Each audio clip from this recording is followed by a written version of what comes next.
September 1944, Nazi Germany faces defeat.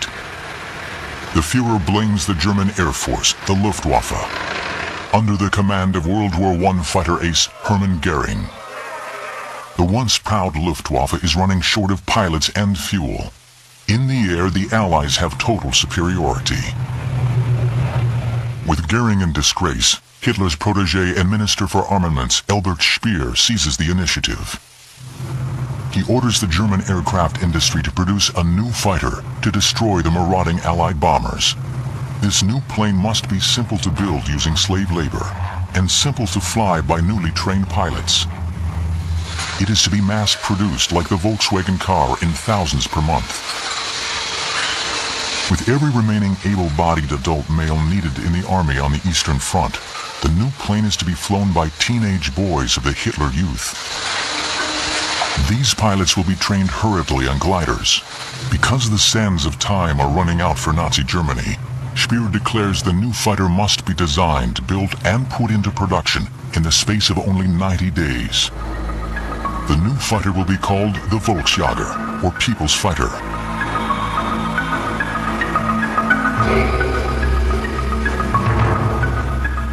Professor Willy Messerschmitt, designer of the legendary 109 fighter of Battle of Britain fame, refuses to participate, saying it is impossible to create an aircraft in such a short period. But there is a German aircraft designer willing to take up the challenge.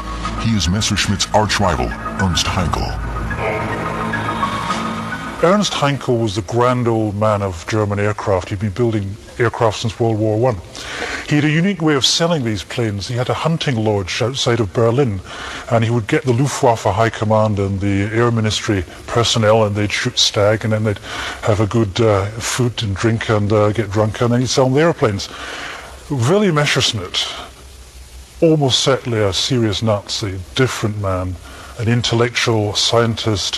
He built his aircraft as scientific implements. A number of other companies took part in the Volksjäger competition. The big Junkers company produced a design which had essentially a jet engine in a pod with two wings stuck on. It would never have been stable in flight. It was a silly project. Then there was the Blum & Voss company, who were shipbuilders, but over the years they'd begun to produce rather curious aircraft designs. They tried another all-wing jet pod device, and that actually came quite close to winning.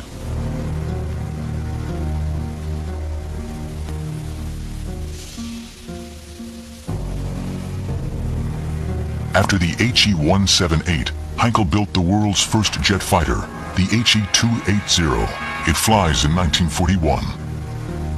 But the Luftwaffe High Command do not see the new jet as urgent, and it is not put into production. Hitler's eyes are on a blitzkrieg attack on Russia. Propeller-driven fighters such as the Messerschmitt 109 will do for the planned short war in the East. Germany will waste a crucial 2 years before turning to jet fighters to counter Allied bombing. When later Hitler demands jet fighters to regain the initiative against Allied bombers, it is not Heinkel's project, but that of Willy Messerschmitt that is ordered into production, the shark-like Me-262. But difficulties in perfecting the revolutionary new jet engine delay the introduction of the 262 into combat till after Normandy. German fighter ace and head of all fighter forces is Adolf Galland. He is convinced that if only he can get enough 262s, he can destroy so many American B-17s, the Allies will call a stop to their bombing campaign.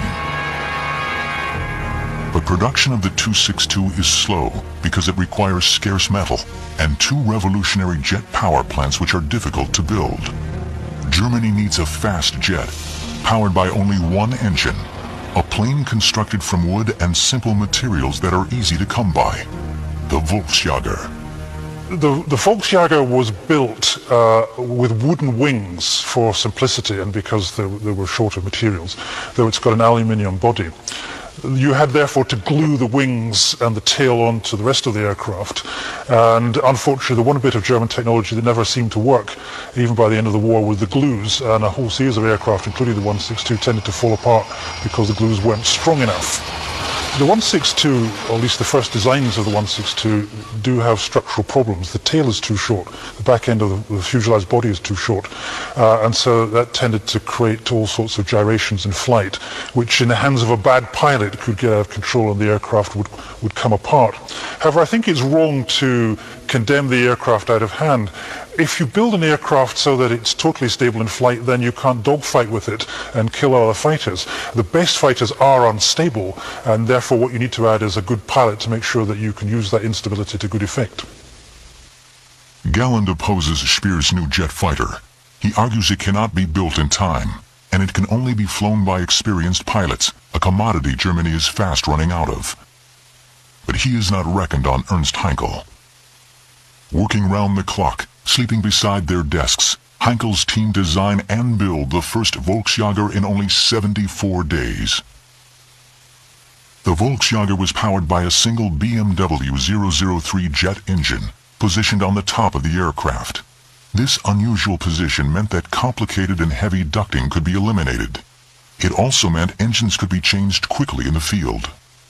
The body of the Volksjager was metal, but the simple wings were wooden and contained fuel tanks. Unusual for combat aircraft of the period, the HE-162 was fitted with an ejector seat for the pilot. Also rare then was the nose-wheel undercarriage. The aircraft was armed with two large 20mm cannons, with 120 rounds per gun. One shell from these weapons could disintegrate a US B-24 Liberator bomber. The Volksjager had a maximum speed of 562 miles per hour and was faster than the Me-262. Deep under the mountains of central Germany, Speer built a vast, secret underground factory complex. Buried under millions of tons of solid rock, it is safe from Allied bombing. Here will be built three Nazi wonder weapons: the V-1 cruise missile, the V-2 rocket, and the Volksjager. The first HE-162 was rolled out and flown for the first time on December 6, 1944, reaching a speed of 522 miles per hour at 20,000 feet altitude. On December 10th, it is displayed to the Luftwaffe High Command, with Flight Captain Peter at the controls. Tragedy occurs.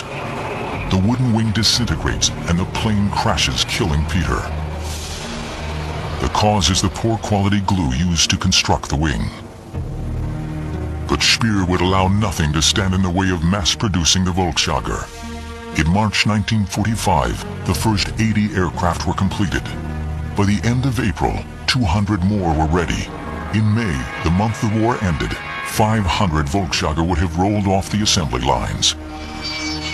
And 1,000 per month would have been built starting June 1945. Only 6 months after the first flight. To fly these planes, training of Hitler Youth pilots began on gliders. To ease the transition to the Volksjager, Haenkel supplied a two-seater glider version, the Model S.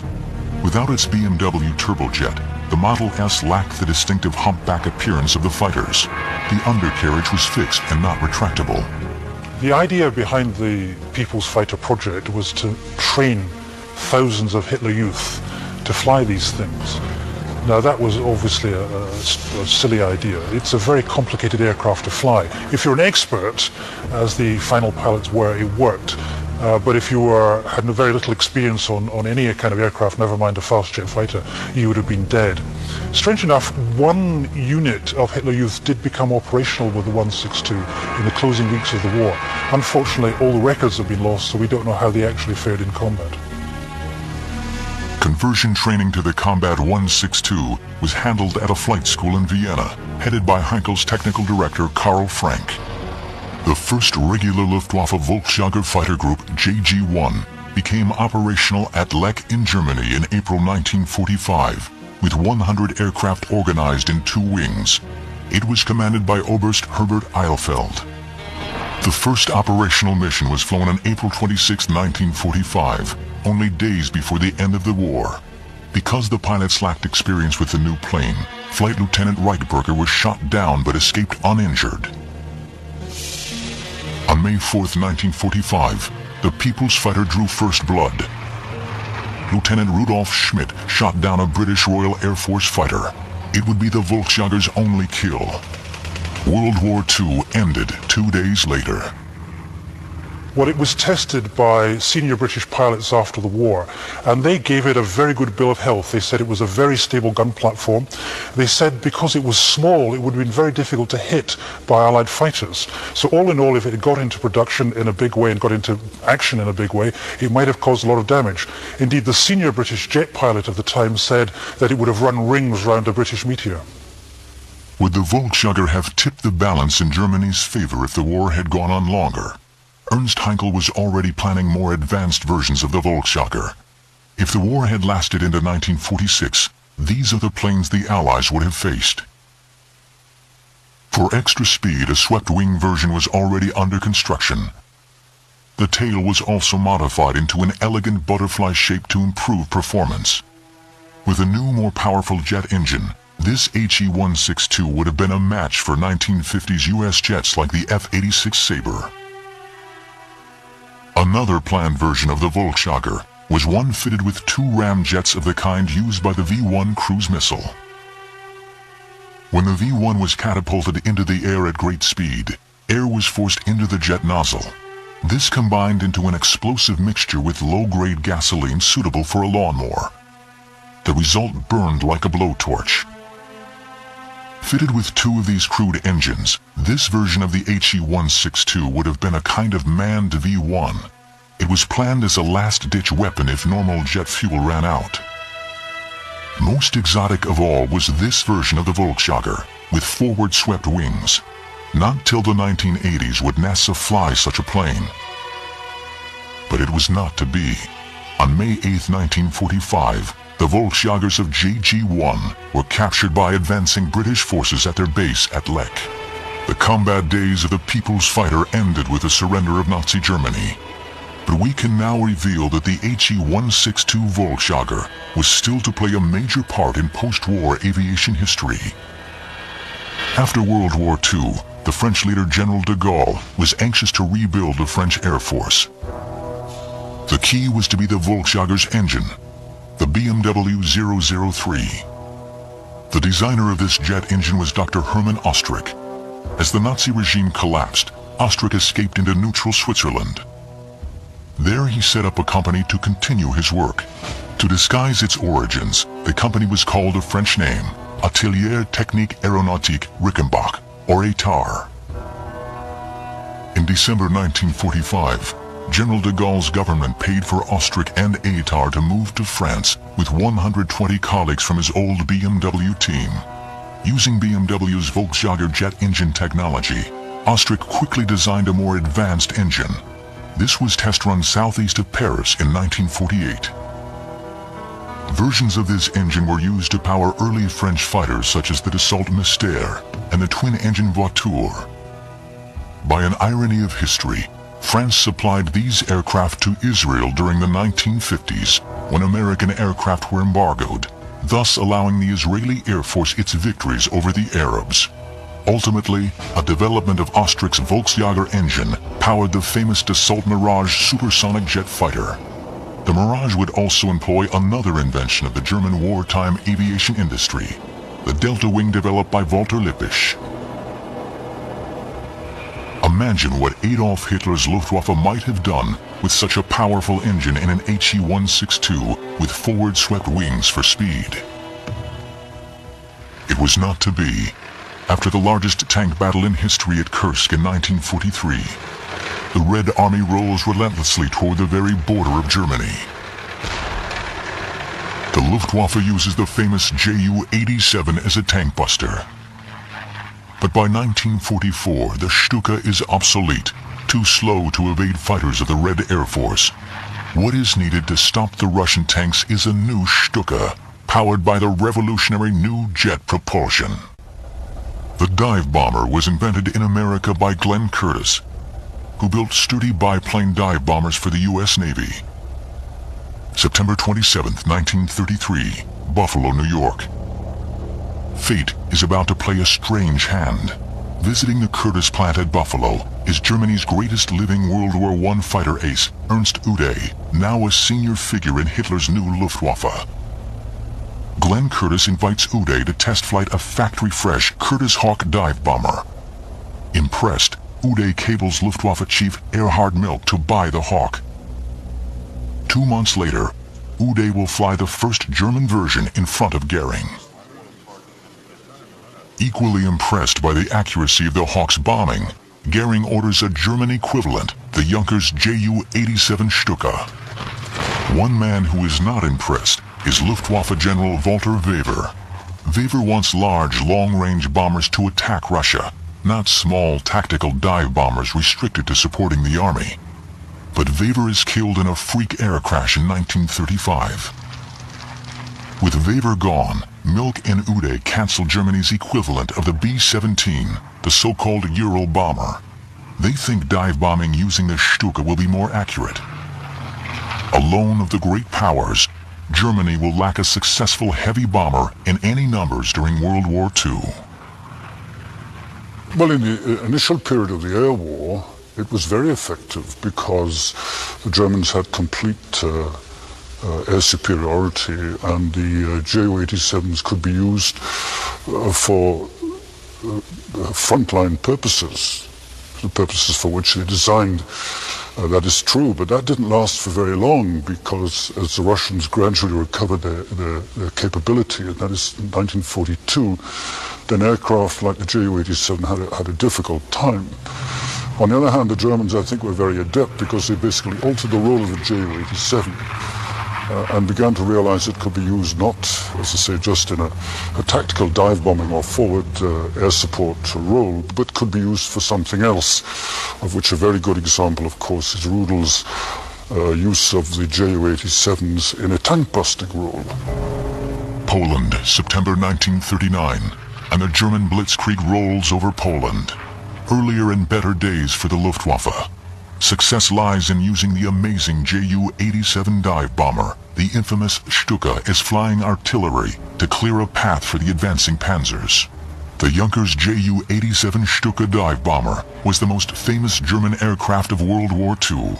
Over 5,700 were built, but its slow cruising speed of only 174 miles per hour made it prey to Allied fighters as World War II progressed. Something faster was needed. In 1943, the German Air Ministry instructed the Henschel Company to begin work on a jet replacement for the Stuka, the Henschel HS-132. The HS-132 had a planned maximum speed of 485 miles per hour and a range of nearly 700 miles. It could carry a 1,000-pound bomb. Later versions would have carried 4 quick-firing cannons for tank busting. The unique feature of the HS-132 was that the pilot did not sit in a conventional cockpit. Instead, the pilot lay prone on his stomach with his head at the front of the perspex canopy. This position allowed the pilot to withstand 10 to 12 times the force of gravity before blacking out, instead of the 5 to 6 Gs if he were sitting. The primary target for the HS-132 was the main Soviet battle tank, the T-34. A late-model T-34 had armor plate nearly 3 inches thick. Had the HS-132 been ready in time and in sufficient numbers, it might have held back the tide of Russian tanks on the Eastern Front. Especially in the hands of legendary Nazi tank buster Hans Rudel. Flying the old Ju-87, Rudel single-handedly destroyed 519 Russian tanks. The greatest Stuka pilot of all time was a man called Hans Rudel, who destroyed over 500 Russian tanks on the Eastern Front, as well as a large Russian battleship. Rudel was a fanatical devotee of Hitler.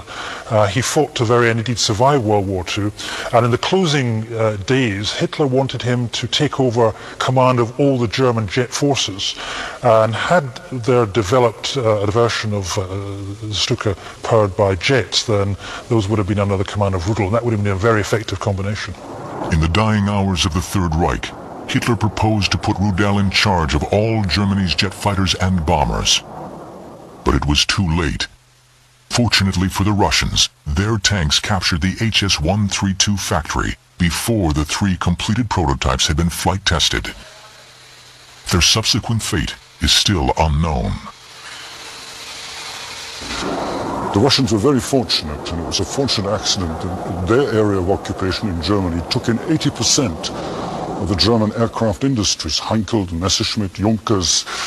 They acquired Arado aircraft. They acquired a large range of aircraft, but crucially they acquired two things, which was the BMW 003A engine and the Jumo 004A jet engines. What happened was that basically the German jet industry, German aircraft designers, technicians, and the aircraft were moved back to the Soviet Union. And it's from that point, I think, that one can really say the period of German-directed and German equipment entered into the Soviet aircraft industry.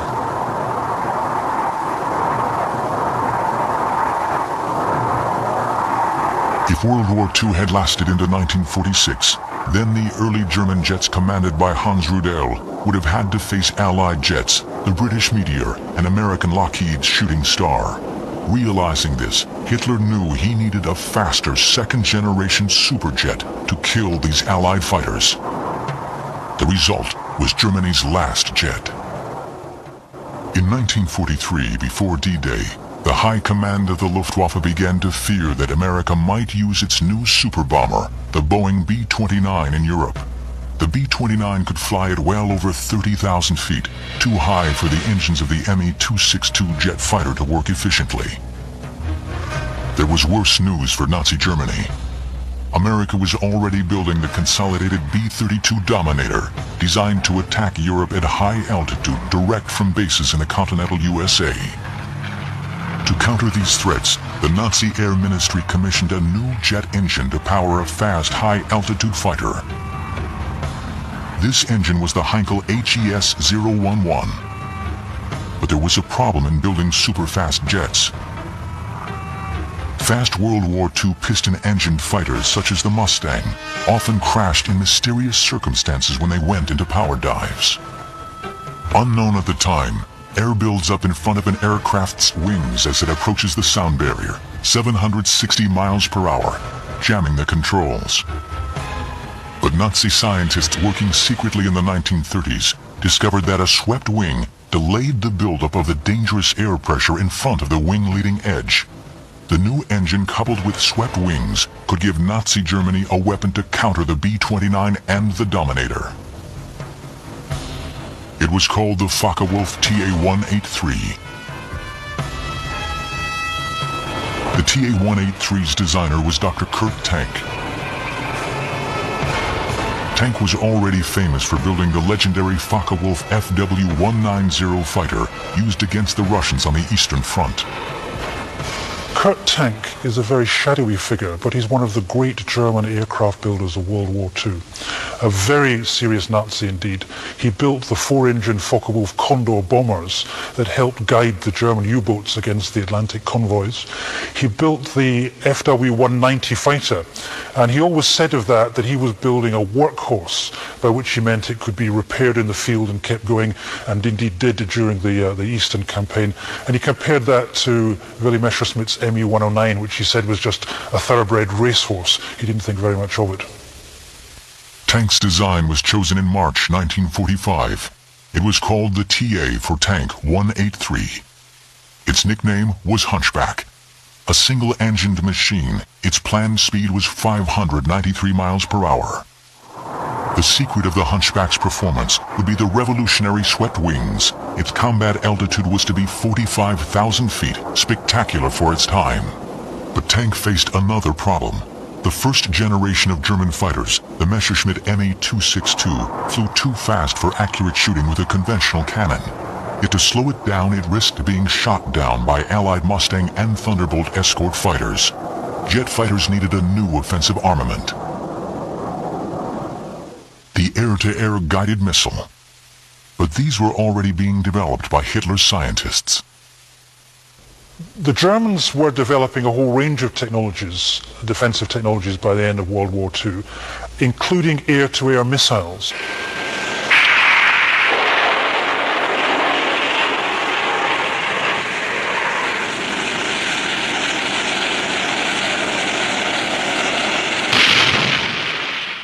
The Allies only started developing air-to-air missiles seriously at the time of the Korean War, so you're talking a 10-year lead the Germans had. They had wire-guided missiles which paid out a long wire back to the launch fighter aircraft, and the pilot of the fighter aircraft could send signals to navigate the missile directly onto its target. Another technology they used was infrared. They had a system of using a light from the bombers to trigger guns and missiles on the attacking fighters. Their most successful air-to-air missiles were actually the simplest, which were just firing masses of unguided missiles in a big arc and hoping a bomber got caught. Had they deployed those early enough, then they could have killed the B-17s and the B-24s. The Ruhrstahl X-4 missile development began in 1943. The X-4 was guided to its target using a wire control link to the mother aircraft. Early versions had a speed of over 700 miles per hour. The first X-4 was successfully launched from a Focke-Wulf FW-190 on August 11, 1944. It would be the weapon of choice for the new TA-183 jet. If the war had lasted into 1946, things would have been very different. Armed with deadly X-4 air-to-air missiles, the fast TA-183s could have downed high-flying U.S. bombers, including B-32 Dominators carrying atom bombs on strikes from U.S. bases. But the TA-183 was ordered into production in March 1945, only 2 months before the collapse of Nazi Germany. It never flew. At least not then. Kurt Tank and Germany's leading fighter pilot Adolf Galland took a whole series of German aircraft engineers and Luftwaffe officers to Argentina and essentially recreated the Luftwaffe there. Kurt Tank set up an aircraft industry to build jet planes, and Galland set up a jet fighter force for the Argentine Air Force. This is what would have faced and destroyed Allied B-29s in 1946. The TA-183 built in Argentina after the war for General Perón. It was rechristened the Polqui, Spanish for arrow. Some even think that the legendary Soviet MiG-15 was based on captured blueprints of the TA-183. I think the priority from the Russian point of view was to make absolutely sure that they had a knowledge and experience with jet propulsion. The second thing was to get it into aircraft, their aircraft, make them work, and above all have a semblance, as I say, of combat aviation capability.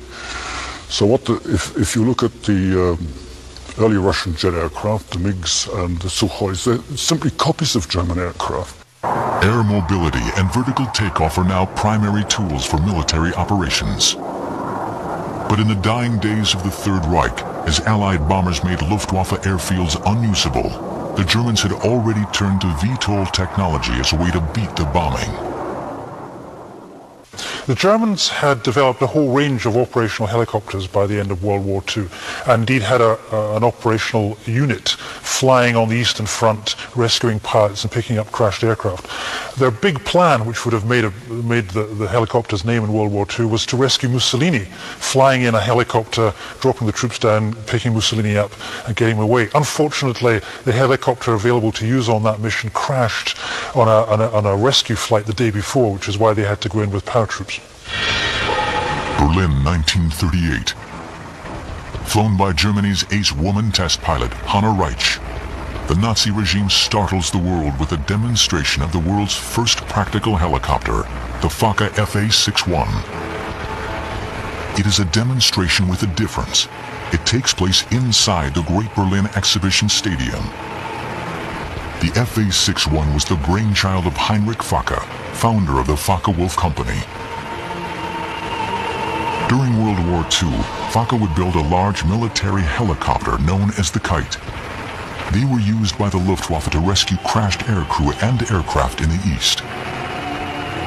Mass production of the Kite was prevented by Allied bombing of the factories where it was being built. German industry desperately needed fighter protection. In September 1944, Focke-Wulf began work on an answer.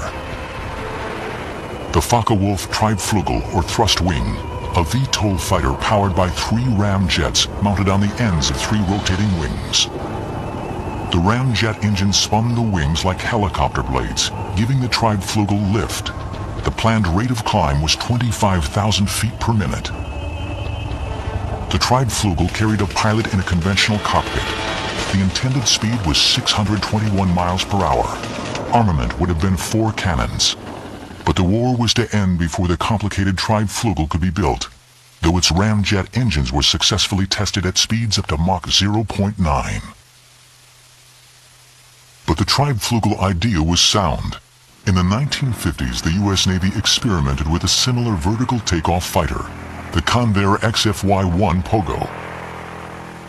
Several successful flights were made by the Pogo, which had a speed of 575 miles per hour, very similar to that planned for the German aircraft. The Pogo was abandoned when tests revealed a major problem. The aircraft was extremely difficult to land because in pre-computer days, even an experienced test pilot found it difficult to tell where the ground was. In wartime conditions, with airfields under Allied attack, landing the Focke-Wulf Treibflügel safely would have been virtually impossible for the average military pilot. But Focke-Wulf were not done with the vertical takeoff fighters. This is the Focke-Wulf FW-1262 fighter bomber, built in West Germany in the late 1960s as part of a NATO competition. The early 1980s.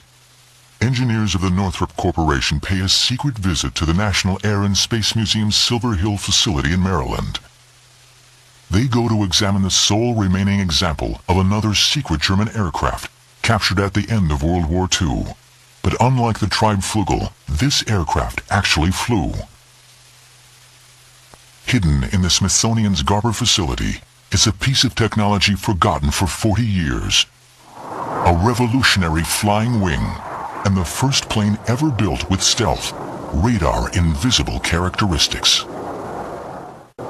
Late February 1945, midnight for the Third Reich.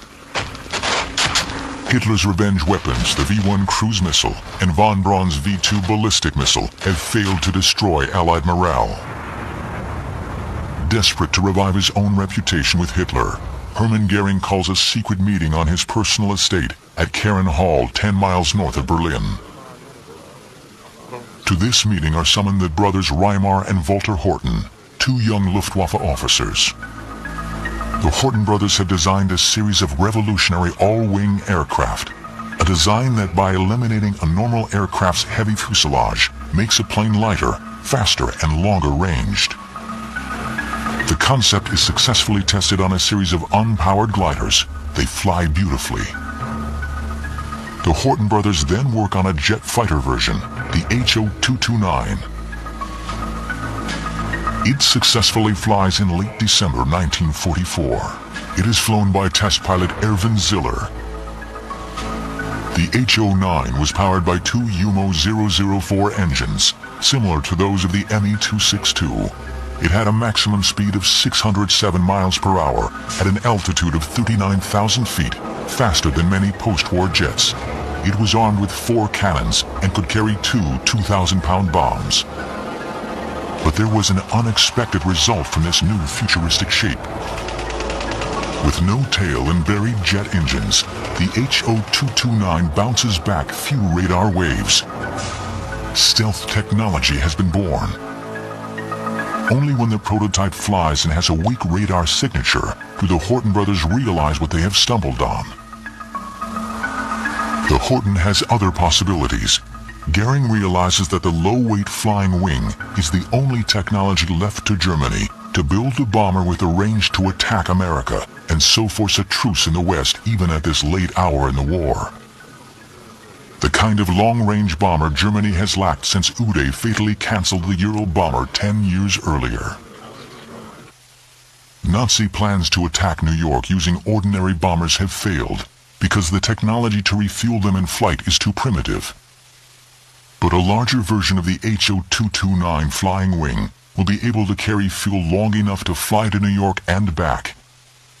Goering now gambles everything on developing such an aircraft. The Horten 18 America bomber. Its huge wings would carry fuel to fly nearly 7,000 miles at an altitude of 52,000 feet. It will be powered by 4 new Heinkel-Herth HES-011 jet engines and carry a crew of 3. Maximum speed would be 528 miles per hour.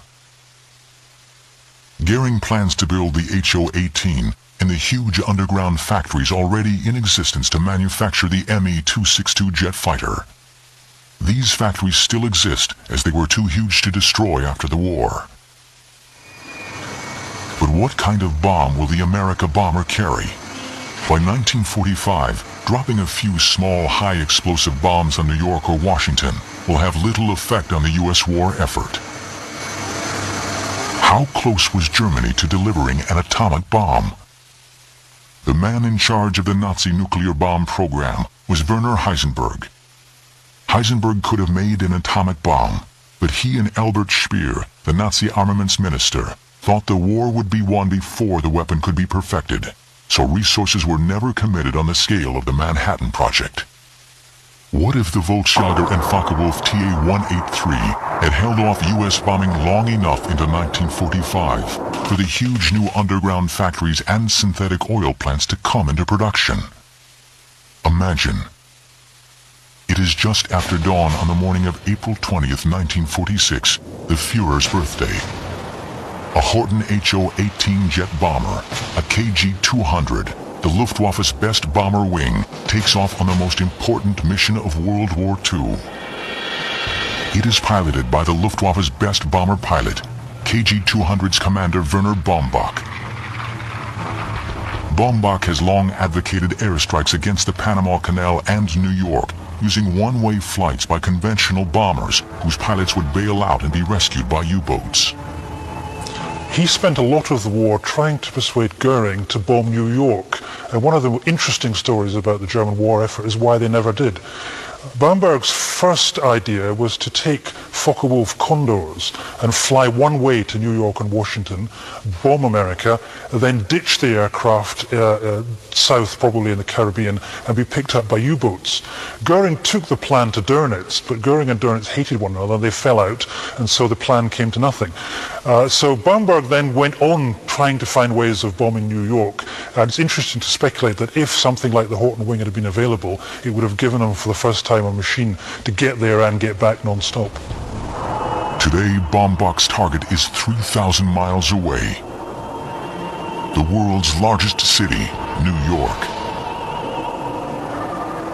In 1942, President Roosevelt put New York's Mayor Fiorello LaGuardia in charge of America's civil defense against German bombing attacks.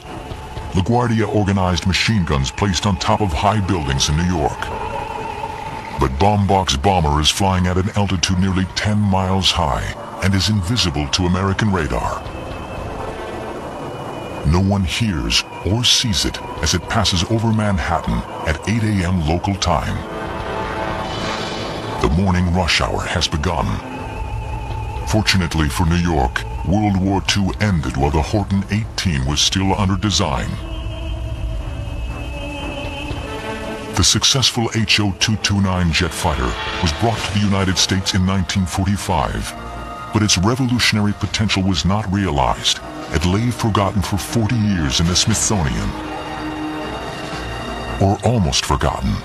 In the early 1980s, engineers from the Northrop Corporation pay a visit to the HO-229 at the National Air and Space Museum's Garber facility in Maryland.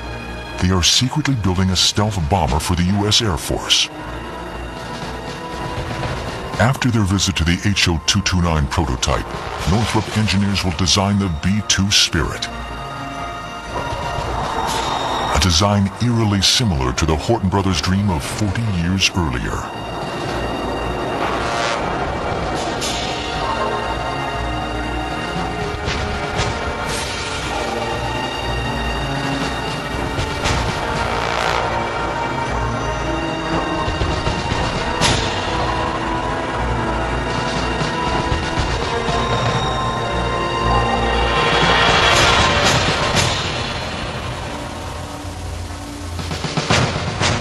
Hitler's aircraft and rocket designers were men of genius. They pioneered ideas that are still being rediscovered and built. Unfortunately, their genius did not arrive in time to alter the outcome of World War II.